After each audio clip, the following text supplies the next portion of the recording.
अबील सैयद, आप देख रहे हैं आतिश न्यूज। आइए एक नजर डालते हैं आज की हेडलाइंस पर।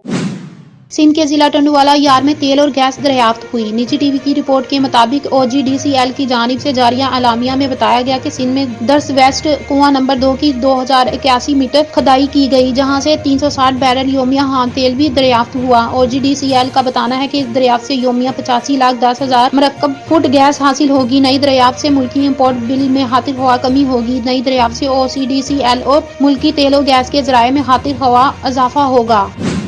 इंसदादे दहशतगर्दी अदालत इस्लामाबाद में परवेज लाई की जाती मुआलिज डॉक्टर नुमान नसीर को अडयाला जेल में मुलाकात की इजाजत मिल गई। केस की समाअत इंसदादे दहशतगर्दी अदालत के जज अबू अल हसनात मोहम्मद जुल्करनैन ने की। परवेज लाही के वकील उमैर शफीक अदालत के रूबरू पेश हुए। दरख्वास्त में मौकफ अपनाया गया कि परवेज लाही के दिल के मरीज हैं और गुज़श्ता रोज अडयाला जेल में तबीयत खराब हुई। परवेज लाई अपने जाती मुआलिज डॉक्टर नुमान नसीर से मुलाकात और चेकअप करवाने के ख्वाह हैं। दरख्वास्त में इस्तदा की गई कि अदालत हफ्ते के रोज डॉक्टर नुमान नसीर को परवेज लाई से मुलाकात की इजाजत दे। अदालत ने सुपरिटेंडेंट अडयाला जेल को डॉक्टर नुमान नसीर की परवेज लाई से मुलाकात के अहकाम जारी कर दिए।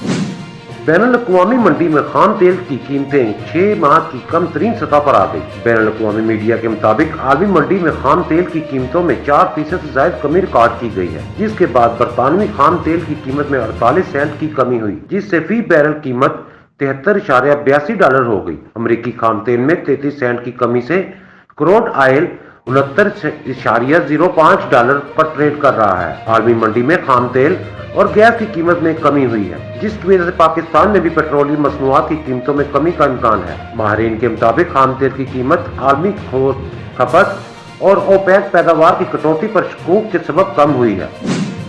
लाहौर हाईकोर्ट ने स्मोक तदारिक इक़दामात की खिलाफ वर्जी करने वाले रेस्टोरेंट को सील और जुर्माना करने का हुक्म दे दिया। तफसीलात के मुताबिक लाहौर हाईकोर्ट में स्मोक के तदारिक के लिए दायर दरखास्तों पर समाअत हुई। जस्टिस शाहिद करीम ने दरखास्तों पर समाअत की। अदालत ने खिलाफ वर्जी करने वाले जौहर टाउन के कैफे को फौरी सील करने का हुक्म दे दिया और स्मोक तदारिक इक़दामात की खिलाफ वर्जी करने वाले रेस्टोरेंट को 50,000 हजार जुर्माना आयद करने का भी हुक्म दे दिया। दौरान समाअत LDA के वकील ने कहा कि लाहौर के अंडर पासिस की तज़ीनो आराइश की तामीर 25 दिसंबर तक मुकम्मल होगी, जिस पर अदालत ने कहा कि इसको जल्दी मुकम्मल करे। 25 दिसंबर बहुत दूर है। 9 अंडर पासिस की तामीर के बाद ट्रैफिक जाम रहती है। जस्टिस शाहिद करीम ने पीर तक आप मशावरत करके अदालत को बताएं कि कब तक अंडर पासिस की तामीर मुकम्मल हो सकती है। अगर मैं दिन में भी अंडर पासिस की तज़ीनो आराइश करने की इजाजत देता हूँ तो फिर भी कितने दिन लगेंगे, इस पर मशावरत करें और अंडर पासिस की तज़ीनो आराइश मुकम्मल करने की हतमी तारीख दें। अदालत ने इस्तफसार किया कि क्या CBD कोई एक ग्रीन प्रोजेक्ट शुरू किया है। ये बुलंद और बाला इमारतें खड़ी कर रहे हैं, मगर ग्रीन प्रोजेक्ट कोई नहीं शुरू कर रहा। जुडिशनल वाटर कमीशन ने मौका बताया कि CBD जब पहली मीटिंग हुई तो उन्होंने कहा था कि ग्रीन प्रोजेक्ट शुरू करेंगे। बाद अदालत ने CBD से आइंदा समाअत पर ग्रीन प्रोजेक्ट से मुतल्लिक रिपोर्ट तलब करते हुए दरखास्तों पर मजीद समाअत पीर तक मुलतवी कर दी। साबिक वज़ीर आज़म और मुस्लिम लीग नून के कायद नवाज शरीफ ने कहा है कि हमारा मुतालबा इक़्तिदार नहीं, कौम को बताएं। इस मुल्क में डाका किसने डाला, वक्त अच्छा और कुछ कम अच्छा भी आया, वक्त को बुरा नहीं कहना चाहिए। उतार चढ़ाव जिंदगी का एक हिस्सा है, मगर कुछ जख्म कभी नहीं बढ़ते। तफसीलात के मुताबिक नून लीग के 5वें पार्लिमानी बोर्ड के अजलास से खिताब करते हुए नवाज शरीफ का कहना था कि नून लीग की क़यादत को मुश्किलात का सामना करना पड़ा। चाहते हैं कि पाकिस्तान को तरक्की की राह पर डालें। ख्वाहिश है कि पाकिस्तान को इस गिरदाव से बाहर निकाला जाए। जो भी सियासी मैदान में आए उसे सोचना चाहिए मुल्क के लिए कुछ करना है। अलबत्ता हमारी बदनसीबी है कि गुज़श्ता 75 साल से खेल खेले जाते रहे। मुल्क पर एक खलंडरा मुसल्लत किया गया जिसे मुआशियत का कुछ पता नहीं था। मुस्लिम लीग नून के कायद नवाज शरीफ ने कहा, वो शख्स सिर्फ ज़ुबानी कलामी रियासत मदीना कहता था। रियासत मदीना क्या थी इसे दूर दूर तक कोई अंदाजा नहीं। दूसरों को नीचा दिखाने के लिए रियासत मदीना का नाम लेते रहे। जब कभी सोचता हूँ तो फिर ये बातें करनी पड़ती हैं। 190 मिलियन पाउंड्स स्कैंडल करप्शन का सबसे बड़ा स्कैंडल है। बंद लिफाफा दिखाकर काबीना से अप्रूवल लेते रहे, लिफाफा खोलकर ही नहीं दिखाया। सुप्रीम कोर्ट ने कहा कि ये हुकूमत पाकिस्तान का पैसा है, वहाँ जाना चाहिए। बिजली की कीमतें बढ़ गईं। अगर आप कौम का 60 अरब रुपए खा जाएंगे तो बिजली की कीमतें ही बढ़ेंगी।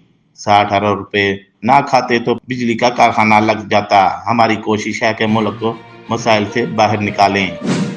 مسلمان برطانیہ چھوڑ کر کیوں جا رہے ہیں؟ برطانوی رکن پارلیمنٹ نے حیران کن انکشاف کر دیا۔ برطانوی رکن پارلیمنٹ ناز شاہ نے کہا ہے کہ اسلامی فوبیا کی وجہ سے مسلمان برطانیہ چھوڑنے پر مجبور ہو رہے ہیں۔ پارلیمنٹ سے خطاب کرتے ہوئے ناز شاہ نے مزید کہا کہ مسلمانوں سے خصوصی سلوک کا مطالبہ نہیں کر رہے، لیکن مسلمانوں پر حملے بڑھا رہے ہیں۔ ان پر قابو پانے میں حکومت کی دلچسپی نظر نہیں آتی۔ برطانیہ چھوڑنے کی استعداد رکھنے والے ملک چھوڑ کر جا رہے ہیں۔ حکومتی اعداد و شمار مسلمانوں پر بڑھتے ہوئے حملوں کے گواہ ہیں۔ برطانوی حکومت نے اسلامی فوبیا تسلیم کرنے کے لیے بھی تیار نہیں ہے۔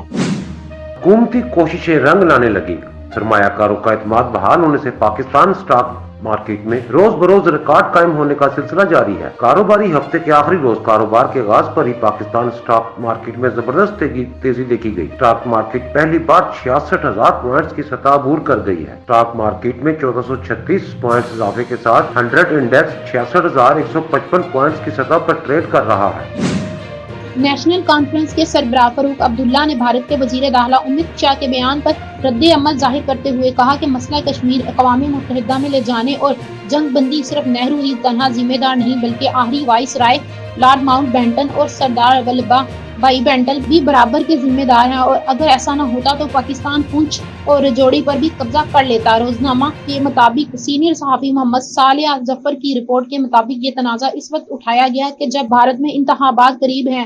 قبل ازاں بھارتی وزیر امت شاہ نے لوک سبھا میں بیان دیتے ہوئے کہا کہ نہرو دو غلطیاں نہ کرتے تو پورا کشمیر بھارت کا ہوتا۔ پہلی یہ کہ وہ تنازع کشمیر متحدہ میں لے گئے، اور دوسرا وہ مزید 3 جنگ بندی نہ کرتے تو پاکستان کے زیر کنٹرول کشمیر بھی بھارت کا ہوتا۔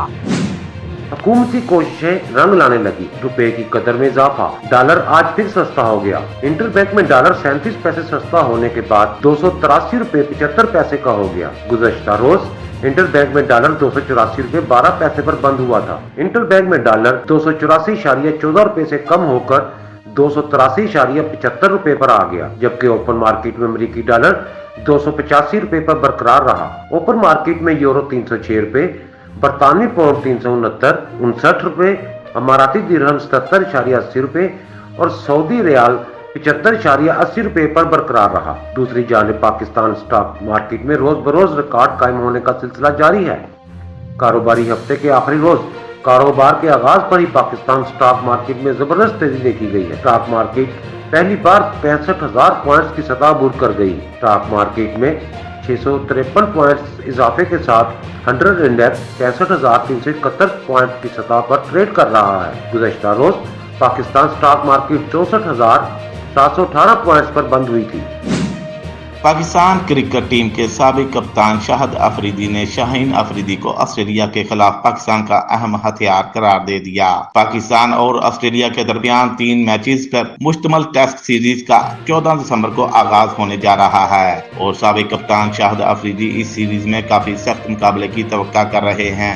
اپنے ایک بیان میں پاکستان کے سابق کپتان فاسٹ بولر شاہین افریدی کی سیریز میں اہم کردار ادا کرنے کی صلاحیت پر اعتماد کا اظہار کیا ہے۔ شاہد افریدی کا کہنا تھا، شاہین دنیا کے کسی بھی بیٹرز کو پریشان کرنے کی مہارت رکھتا ہے، جبکہ آسٹریلوی کنڈیشنز میں باؤلنگ ان کے لیے سیکھنے کا ایک اچھا تجربہ ہوگا، اور مجھے یقین ہے کہ وہ سیریز میں اہم کردار ادا کریں گے۔ سابق کپتان نے کہا، آسٹریلوی ٹیم اپنی کنڈیشنز میں روایتی طور پر ذہنی طور پر مضبوط ٹیم ہے، اور اس کا سامنا کرنا ہمیشہ ایک چیلنج ہوتا ہے۔ انہوں نے مزید کہا کہ آسٹریلیا کا بیٹنگ آرڈر مضبوط ہے اور مجھے ایک اچھے مقابلے کی توقع ہے۔